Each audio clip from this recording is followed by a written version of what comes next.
dog. It set the tone. You could tell that they had a specific producer working on that throughout. Watching it type shit because it kind of gave you like a musical feel almost to where when Sunflower dropped. But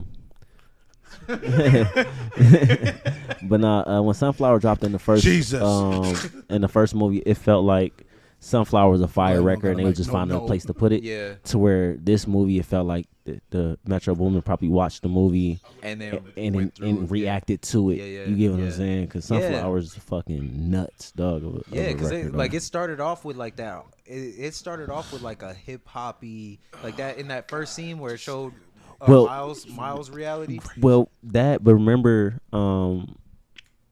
Gwen started off with a whole different soundtrack. It did, and it was more like Rocky. It fit her world. Exactly. And then when it went to Brooklyn, that shit it was a New York rapper. It was it was like like original hip hop feel. It was like all the music was responding to the scene. It fit very well with the scenes. And then as it started getting more into Miles shit, they started playing more younger artists.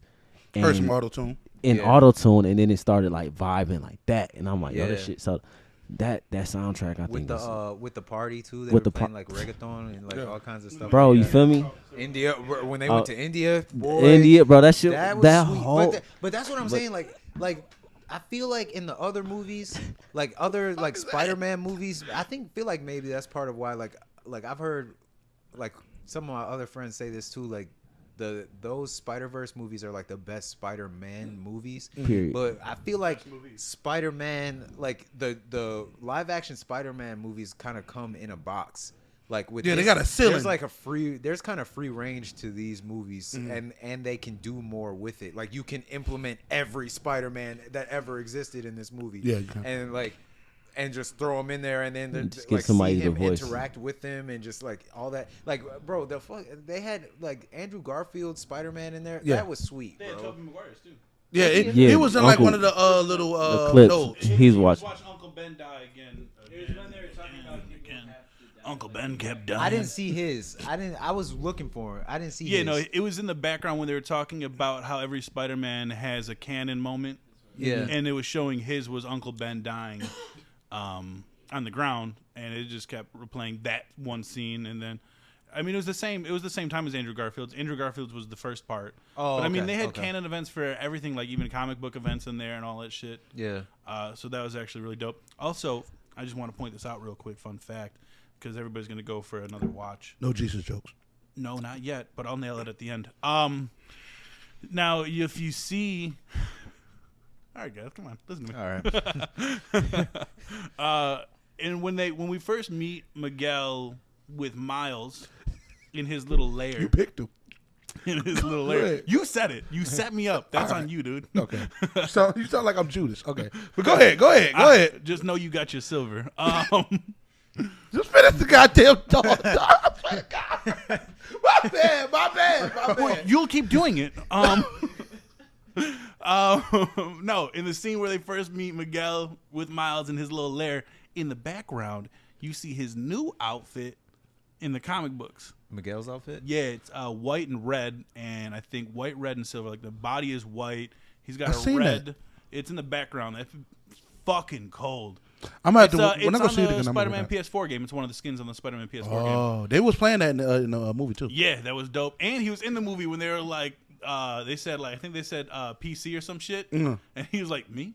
Oh yeah, that shit was fire. I think it was dope too. I thought that was sweet how they like implemented that canon event theme. Like they took that like kind of traditional model, like that shit that you have to put into everything, and then kind of like made fun of it, but then talked about it as like this is how it is. Like they like. Talked about it as if like it was like kind of like breaking the third wall in the weirdest way. I won't hold your hand this time. They already did that in Marvel though. With what? They did it in What If is when they first established it in the Doctor Strange storyline when he kept trying to save old girl, and then he come to find out that that was she's supposed. It's a Nexus level event, I think is what they called it, where it's an unchangeable moment in history. Like, no matter how many times you go into the past, you cannot avoid that from happening. And he tried to avoid it from happening so many times, he ended up destroying that entire universe. And I guess you could say he didn't technically cause an incursion, because I think what they can do is, because in the third one they're saying it's beyond the Spideyverse. So a lot of rumors are that it's going to be entering into the MCU, because they said that there's a live-action Miles Morales movie in the works. Called it. Yes. So they're saying it seems like him saving his dad may cause an incursion, and which will get them into the live-action, because the Secret Wars, if you watch the Secret Wars, the second one, all of the other universes are combined together into one.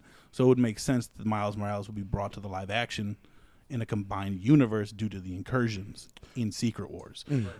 So his dad's death, him preventing it in the third one, could lead up to them entering the Secret Wars that is now going to be happening in the MCU. That would be... it could cause an incursion. That's a Nexus level event or a canon event, because that's a whole, like, that's a different universe, because they did mention the MCU. So they're aware of it, and so incursions are real.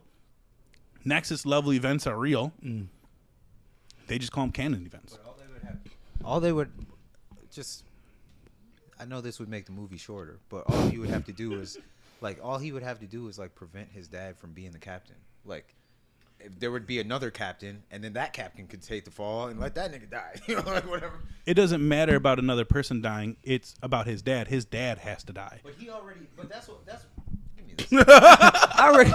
I thought about this with that yesterday. Like, why would he have to take two L's? Like I was thinking that shit too, bro. Why do Unc gotta die and Pop gotta die, bro? It don't matter, because every Spider-Man takes multiple L's. I mean, the original Spider-Man from Earth 616.